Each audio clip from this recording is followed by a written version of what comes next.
All right, welcome. Today we'll be talking about Chapter 20 from AMSCO AP European History. Um, we are rapidly approaching the end of the course here. We're starting our last unit, Unit 9 on the Cold War. Chapter 20 in AMSCO AP Euro is titled Nationalism and Transnationalism. But what it's really about is it's about the Cold War. It's about this emergence of a new post-World War II conflict between the US and the Soviet Union, between the West and the East, democratic and communism, and the effects that that will have throughout the entire world. And so you'll see the way that I've got my note taker set up, kind of looking at three main topics today that all obviously fit together. Looking at the Cold War itself, what it was, what the US's approach was. We'll pause for a moment. We'll talk about something called decolonization, and then we'll talk about how that process of decolonization leads to a bunch of conflicts throughout the world. So three slightly different topics that are all telling one general story, as featured in Chapter 20, about the Cold War. Okay, focusing first on the causes of the Cold War. We probably need a definition first. The Cold War is a period of competition for power between the United States and the Soviet Union after World War II. They're competing for alliances, allies. They're competing for military supremacy, scientific supremacy as well. Basically, it's the two superpowers of the world competing for supremacy. Now, it's called the Cold War, not the Hot War, because the US and the Soviet Union will never directly fight against each other, but they're fighting what are called proxy wars. They're both supporting opposite sides in wars throughout the world. And so when we look at the causes of the Cold War, we need to recognize that after World War II, the world was left with two major superpowers, the US and the Soviet Union. The US is democratic, it's free, has a capitalist economy where people are free to start their own businesses, own their own property. Meanwhile, the Soviet Union is communist with a totalitarian government run by Joseph Stalin. And they basically had a one-party dictatorship where Stalin gets what Stalin wants. Now, you might remember during the Russian Revolution, Russia was led by the Bolsheviks, who were the Russian communists. But by this point, by 1945 and on, Russia is not a communist country. They are a dictatorship. It's a one-party dictator who controls all the economy in order to redistribute land and money to whoever he sees fit. And so when we're talking about the Cold War here, let's add a definition. It's a period of intense competition and, let's say, indirect conflict between the US and USSR. And this is generally speaking from 1945 to 1989. There are two superpowers after World War II, the US and the Soviet Union, the free world and the communist. And again, even though these two countries won't directly go to war, the US doesn't launch any missiles at the Soviet Union. They're competing for allies. They're competing to have the most weapons. They're competing for influence around the world.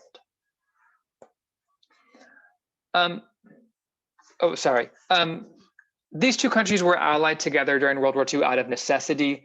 They both had a common enemy, which was Nazi Germany. But by the time the war is over, that alliance has frayed. The Soviet Union was upset. They felt like they had to fight Nazi Germany all by themselves in Europe, which is true. They had to fight from 1941 until 1944. Soviet Union was basically fighting the Nazis by themselves. And so when the war is finally over, that alliance of convenience, they had a common enemy, is gone, and now they turn to become rivals. And so very quickly, the US has to figure out what is their approach going to be. Now, the US just fought in World War II, just like the Soviet Union did. They don't want to necessarily get directly involved in another war ASAP. But they do know that they want to contain the spread of communism. And that's encapsulated in two doctrines, the Marshall Doctrine and the Marshall Plan. The Truman Doctrine by President Harry S. Truman of the US, Harry Truman said, "I believe it must be the policy of the United States to support free peoples who are resisting attempted subjugation by armed minorities or by outside pressures." What Harry Truman is saying here is if there is ever a revolution, if there is a communist group trying to take over, the US is going to support the free people. The US is going to support pro-democracy, anti-communist forces. And so this is going to lead to the US intervening in all sorts of conflicts around the world by providing financial and also military support. The Truman Doctrine says the US will support free peoples who are resisting communism, and that's with financial aid and also military support. The next plan is the Marshall Plan. The Marshall Plan is more about economic aid. With the Marshall Plan, the US says, the US decides that they will send $13 billion in economic aid to help Western Europe rebuild after World War II. The logic here is, first the US wants to have strong allies with a strong economy, but also think about when is communism most popular? Communism is most popular when workers are suffering, when workers are struggling. If a country has a strong economy, communism is not going to be as popular of an option. So the Marshall Plan was the idea, again, both to have strong allies, but also to make communism less likely to take root there. These two ideas, in general, can be called containment. The US's general approach was to limit the spread of communism because they believe in something called the domino theory. I believe there's a, there's an image somewhere, it's not here. Oh well. The US believes in a theory called the domino theory. Basically, if one country falls to communism, all the nearby countries are going to fall to communism as well. And so in order to prevent that domino effect, that spread of communism, we got to contain it. We got to keep it where it is. How do they do that? They send military support. One way to remember this is Truman is all about sending troops. Oh my God, it's not letting me do it that way. The Truman Doctrine is all about sending troops and economic aid, obviously. And then the Marshall Plan is all about sending money. All of this, again, to contain the spread of communism. The US is so paranoid about communism spreading, they're so paranoid about the Soviet Union gaining more influence, that they're going to spend billions of dollars, they're going to send economic support, sometimes troops, to countries around the world to fight against the spread of communism. And so what we ultimately have is the US, or at least Europe, is divided into two halves. Western Europe, England, France, Spain, West Germany, we'll get to them in a moment, Italy, etc. And then Eastern Europe, the Soviet Union, Russia, Poland, East Germany, Czechoslovakia, Hungary, etc. And each of these two sides create their own alliance, their own military alliance. The US and Western Europe create NATO, the North Atlantic Treaty Organization. That is all of the turquoise colors plus the US.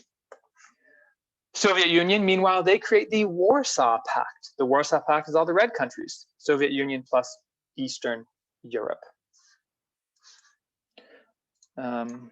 So both sides create their own alliances. NATO is the US and Western Europe. The Warsaw Pact is the USSR, Soviet Union, and Eastern Europe.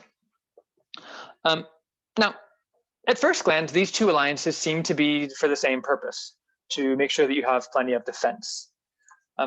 In reality, these two alliances were a little bit different. NATO was all about mutual defense. NATO was all about an attack on one country is considered an attack on all, and all countries will fight back. That mutual defense clause has only been activated once in NATO's history, after 9/11, when the fellow NATO members supported the US after we were attacked. So NATO is a mutual defense alliance to protect all of these democratic allies. The Warsaw Pact is a little bit different. The Warsaw Pact is more an excuse for the Soviet Union to control Eastern Europe. What the Soviet Union basically says is, if there's any conflict in your country, if there's any instability in your country, we, the Soviet Union, will send our troops there to keep you all safe. Now, that's really just a justification for the USSR to control Eastern Europe, to send military protection to protect you, but really that means we're going to send the troops there to suppress a revolution. And so what we ultimately have, again, is Europe is split into two halves: the free world, Western Europe, and the communist world, Soviet Union and Eastern Europe. There's going to be a lot of conflicts in the Cold War, but the first conflict, 1948, is in Berlin in East Germany. Zooming in there. After World War II, Germany was partitioned into zones of occupation after World War II. This means that Germany was split up into two halves. West Germany was kind of controlled by the US, England, and France. They were free, they were democratic, and they're going to prosper. They're going to have an incredibly prosperous economy. Man, I can't type today. East Germany, on the other hand, they are controlled by the Soviet Union. They have no freedoms. They are under a totalitarian government, and they're going to struggle economically. But within East Germany is Berlin. Berlin was the capital of Germany. The Democratic Allies, US, England, France, thought it'd be unfair if the Soviet Union got the whole city of Berlin. So Berlin itself was also partitioned into zones of occupation. West Berlin, controlled by US, England, France, and East Berlin, controlled by the Soviet Union. Now, instantly you can see this is going to be a conflict because, first of all, US, England, France, Soviet Union are sharing a border. And then secondly, the US, England, and France, they've got a piece of Berlin right smack dab in the middle of Soviet-controlled East Germany. And so the Soviets were constantly paranoid of the US trying to spread influence within their half of Germany. And so Berlin does see the first conflict in 1948. West Germany, West Berlin was democratic controlled, and they recover incredibly quickly because of the Marshall Plan. It's called the West German miracle sometimes because of how well they do. East Germany, on the other hand, they struggle because they're being controlled by the Soviet Union. And we'll explore that more later on in a later chapter. And Berlin really becomes the first conflict. A couple of key terms here. The Berlin blockade. Basically, the Soviet Union tries to force the US to leave Berlin with what's called the Berlin blockade. Very long story short, Berlin basically says, Soviet Union basically says, okay, you want to control West Berlin, that's fine, but we're not going to let you use our roads or our trains. We're not going to let you bring anything into West Berlin. Just stare down for a while. The US wasn't really sure what to do, the US, England, and France. And ultimately what they decided to do is they decided to airlift all of the supplies that West Berlin will need. Literally dozens and dozens of flights flying from West Germany into West Berlin every single day, bringing everything the West Berliners will need: food, medicine, fuel, oil, coal, every single day. Dozens and dozens of planes flying into West Berlin with what's called the Berlin airlift.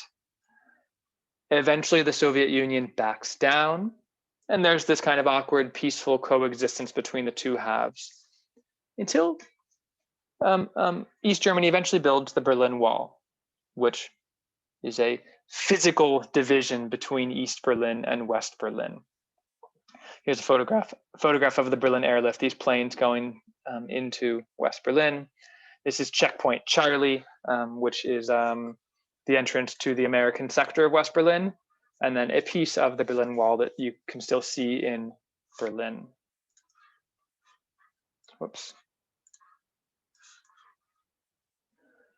And so ultimately what we end up with is that Berlin is kind of permanently divided, but there is maybe a peaceful coexistence between these two halves. So there aren't any major conflicts yet. And Western Europe and Eastern Europe are able to develop in very different ways.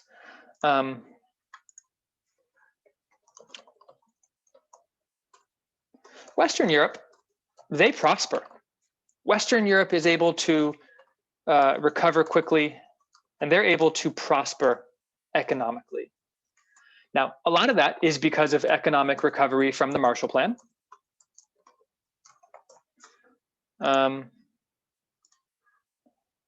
But also because Western Europe begins to integrate. They begin to work together. So there's free trade across Western Europe.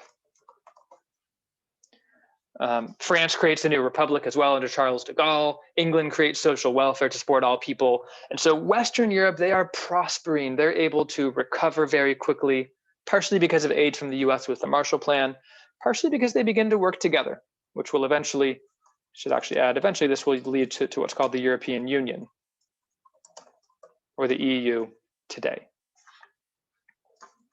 On the flip side, Eastern Europe struggles. And they're oftentimes controlled by the Soviet Union.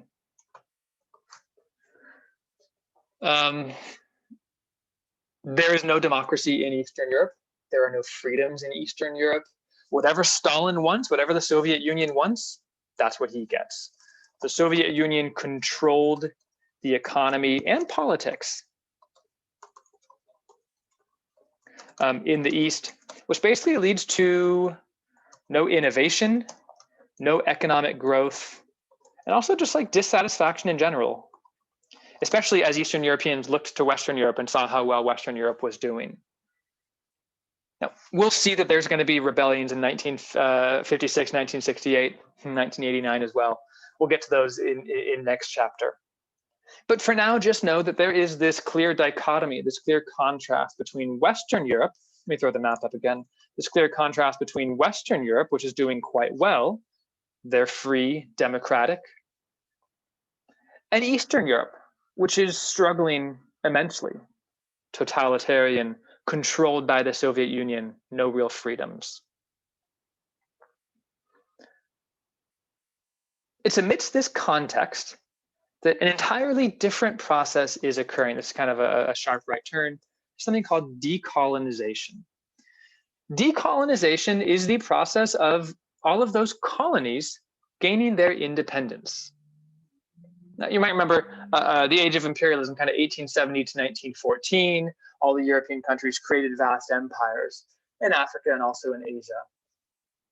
But after World War II, those colonies begin to gain their independence. So the definition of decolonization here is when colonies, especially in Africa and Asia, gain their independence from Europe and also from the US and Japan, I should actually add. In terms of why, this mostly happens after World War II, after 1945. And it's because of a few reasons. The biggest reason, I think, is that European countries were exhausted after World War II. Physically, they're exhausted. Economically, they're struggling. And they don't have the energy or the wealth to maintain their overseas empires.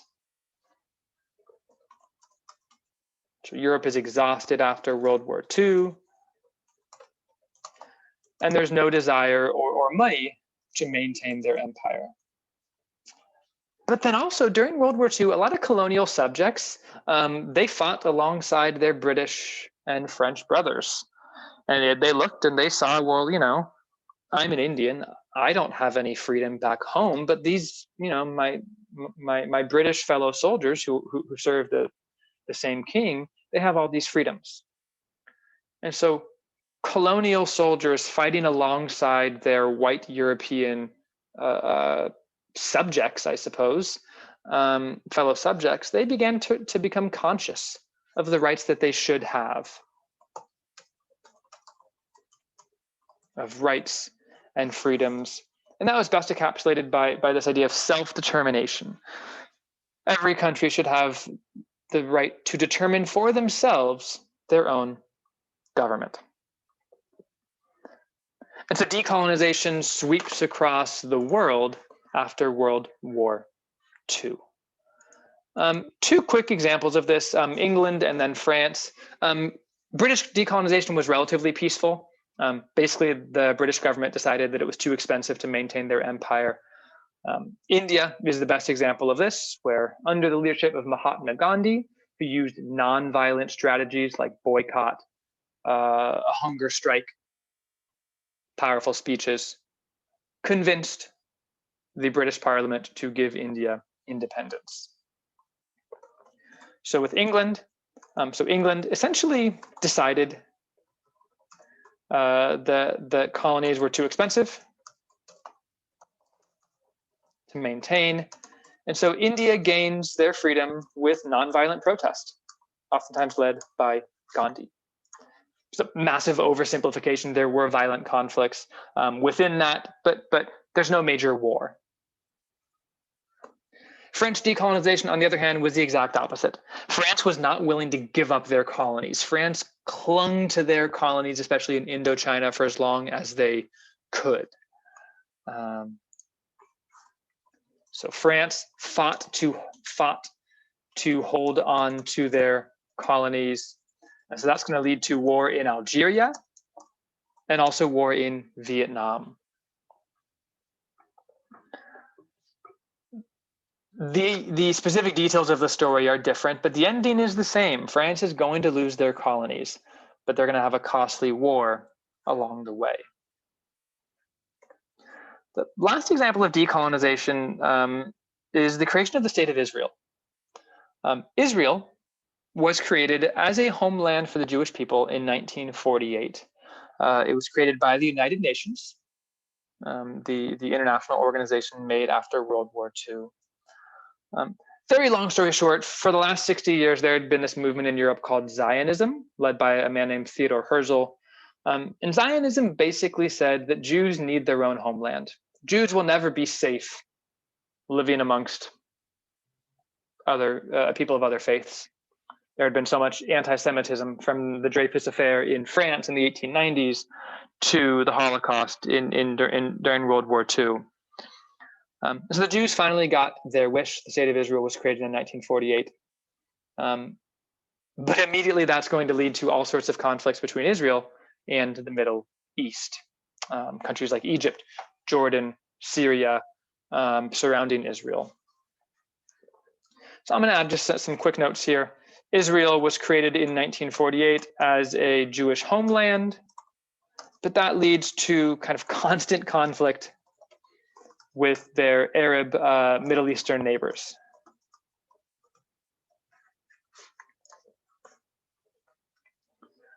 Yeah, I'm going to kind of leave that story there. And so this map shows us all of the countries, all of the former colonies around the world who gained their independence, and also when. So the French Empire in Africa gained their independence in 1960, 1962, 1960. The British Empire throughout Africa gained their independence in 1951, 56, 63, 61, 64, 64. The Dutch former colonies in Indonesia gained their independence in 49. Vietnam gained their independence from the French in 54, Cambodia in 54, India in 47 from England. And so what we're seeing then is this massive movement across the entire, what's called the Third World. All of these former colonies gaining their independence all at once, all within 15 years, 45 to 60, 1945 to 1960 or so. And the question, as each country gains their independence, as what's called the Third World gains their independence, the big question here is, will these former colonies be free or communist? Will they ally with the US or the USSR? And that's going to lead to all of these major conflicts throughout the world as the US and the Soviet Union fight for control and influence of these newly freed countries. There's the slide of domino theory that should have been way earlier. The idea of if one country falls to communism, the rest will fall, so we got to contain it. And so wrapping up with our last few minutes by talking about some of the key conflicts of the Cold War. Again, for a recap, the Cold War was this period of indirect conflict and intense competition between the two major superpowers after World War II, the US and the Soviet Union. And we already know that the US's main approach, I'm going to bold a bunch of terms here. The US wants to contain communism. They do that by sending money with the Marshall Plan. They do that by sending military support through the Truman Doctrine, and also with these alliances. Sorry, lots of key terms to bold there. By the time all of these countries, all of these former colonies have gained their independence, the question now is, will these newly freed countries, newly independent countries, ally with the US or the Soviet Union? Korea is the first major conflict. Korea had been a Japanese colony, and after Japan lost World War II, Korea was partitioned as well, just like Germany was split in half. North Korea was communist, received generally Chinese aid. South Korea was, well, South Korea had a dictator, but they were anti-communist, and they received American aid. Now, based in the theory of containment, okay, North Korea is communist. What's the US's approach? The US's approach is to contain communism there, to keep communism from spreading. In 1950, North Korea, communist North Korea invades South Korea, and that leads to the Korean War. Again, North Korea got aid from China. The US sent all sorts of aid to South Korea. And ultimately, the Korean War ended with an armistice, a permanent split. Communism in North Korea, democracy eventually in South Korea. And so the Korean War is the first major Cold War conflict, 1950 to 1953. And it's essentially, again, North Korea, which is communist, and they get aid from China, versus South Korea, which generally speaking is democratic, and they get aid from the US. And it ends in a permanent split between North Korea and South Korea. Now, to some people, to some Americans, they might say the Korean War was a failure because communism was still in North Korea. But remember, the goal wasn't to defeat communism. The goal was to contain communism. And communism was contained in North Korea. So in one sense, the Korean War, I suppose, might have been a victory or a partial victory for the US. The 38th parallel was the dividing line. And that is now the division between communist North Korea, democratic South Korea. Over the next 70 years, even till today, you're going to see the exact same thing happen economically as you saw in Western and Eastern Europe. North Korea is going to struggle immensely. Huge poverty in North Korea today, whereas South Korea is one of the richest countries in the world. Countries like Samsung and Nokia are based in South Korea. They've got one of the strongest technology industries in the world. Communist countries like North Korea and Eastern Europe struggling. Democratic capitalist countries like South Korea and Western Europe prospering. The Korean War was just the first conflict, though, in these newly freed countries. Vietnam will be the next major one. As part of the movement of decolonization, Vietnam defeated their French colonial rulers in 1954. And Vietnam, after that, was divided, just like Korea, just like Germany. North Vietnam was communist under the leadership of Ho Chi Minh.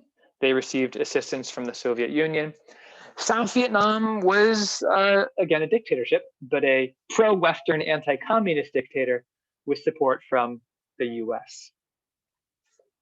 It's the same story we saw in Korea. Ho Chi Minh in North Vietnam tries to spread communism to the entire continent. So the US sends troops to South Vietnam to contain communism. It's the exact same story as in Korea. The US is following the policy of containment. policy and the policy of the Truman Doctrine, they send troops to support free peoples who are resisting attempted subjugation by armed forces or by outside pressure. That was the Truman Doctrine. The US sends military support to help South Vietnam fight against communism. And the US fails.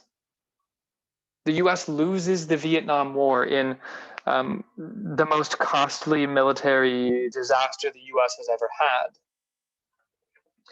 The Vietnamese, or the Viet Cong, the communist Vietnamese, they used guerrilla warfare, kind of like surprise attacks, ambush attacks. And the US just got mired in constant war, constant fighting, constant losses. Eventually, by 1975, the US has pulled out. Communist forces take over the entire country, and Vietnam becomes a communist country. While Korea might have been a small victory of communism, because communism was contained, in Vietnam it is a failure. So again, here, when we're talking about the Vietnam War, I want to say 1964 to 75.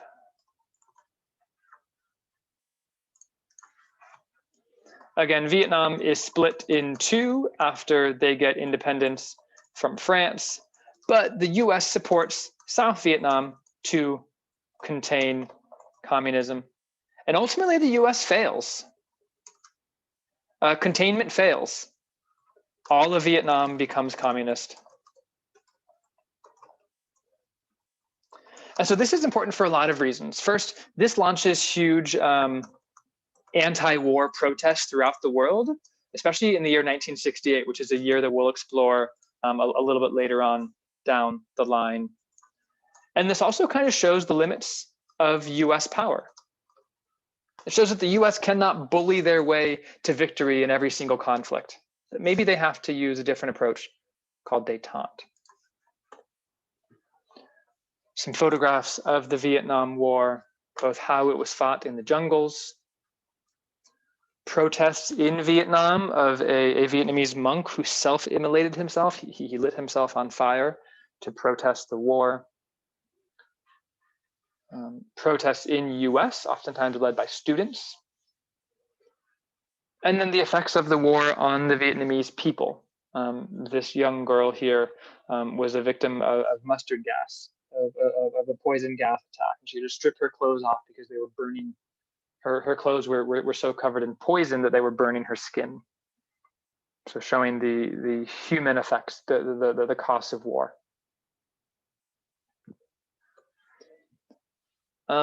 Ultimately, I'm going to skip the slide for a second and go to détente. Yeah. Ultimately, the failure in Vietnam is going to lead to a new approach from the US called détente. Whoops, I'm going to say that just other approaches here rather than arms race. Basically, after the US fought the super costly war in Vietnam, and then the US and the Soviet Union almost went to war in Cuba. They almost went to nuclear war during what's called the Cuban Missile Crisis. After that, both sides realized how risky the Cold War was, how risky this conflict and competition for power was. And they both decided to slow down a little bit, pump the brakes a little bit. This is called détente. And it's a period of kind of lower tensions and more cooperation. This is especially, let's say, in the 1970s.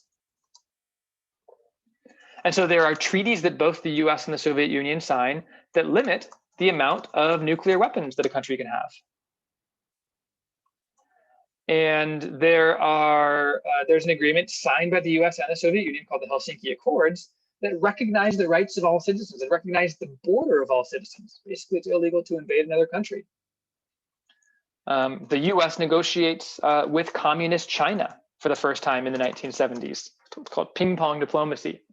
Because a lot of the diplomats played ping pong or table tennis as a way to increase goodwill across both countries. And so after this period of increasing tensions, there is a decrease in tensions that will eventually, I suppose, become permanent a decade or so later. Now, I went a little bit out of order because right before that, there is the nuclear arms race. The US is the first country to develop a nuclear weapon. They use it in 1945 to defeat the Japanese. 2 nuclear weapons were dropped August 4th, August 9th on Hiroshima and Nagasaki, Japan. And by 1949, 4 years later, the Soviet Union has also created their own nuclear weapon. And so at this point, the race is on. Both sides, both the US and the USSR developed massive stockpiles of nuclear weapons.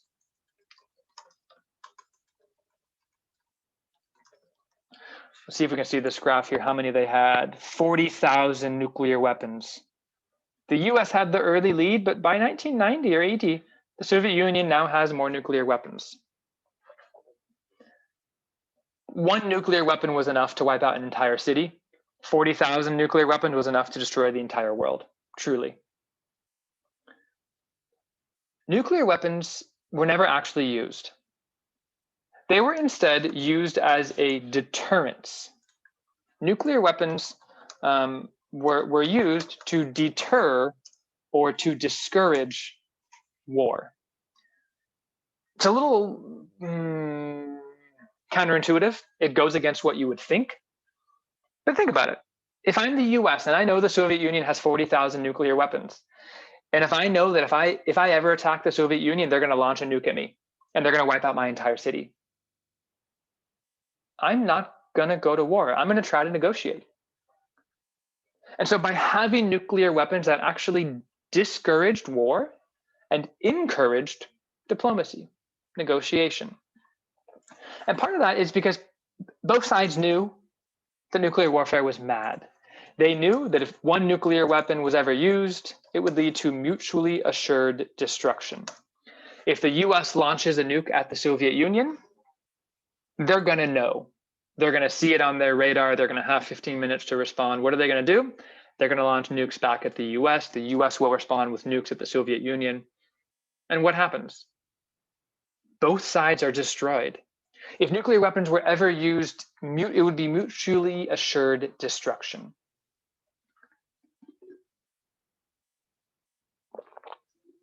So again, it seems kind of ironic. It seems counterintuitive that countries would build up nuclear weapons in order to prevent war. But ultimately, that's what they did. It nearly led to nuclear warfare in 1963, Cuban Missile Crisis. Sorry, 1962, Cuban Missile Crisis. People lived in constant fear of nuclear warfare. But ultimately, the bet worked. This is like, they're playing a game of chicken. They're both driving cars at each other. Neither one's willing to blink. But ultimately, both sides pumped their brakes right at the end. Neither side launched their nuclear weapons at each other. And so the nuclear arms race, incredibly costly in economic, environmental, psychological. But it did, I suppose, serve its primary purpose of it did deter or discourage war between the two sides. Now, there is one last conflict between the US and the Soviet Union before the Soviet Union collapses in '89, and that's in Afghanistan. I'm not going to get into too many details here, but I'll just say here real quickly that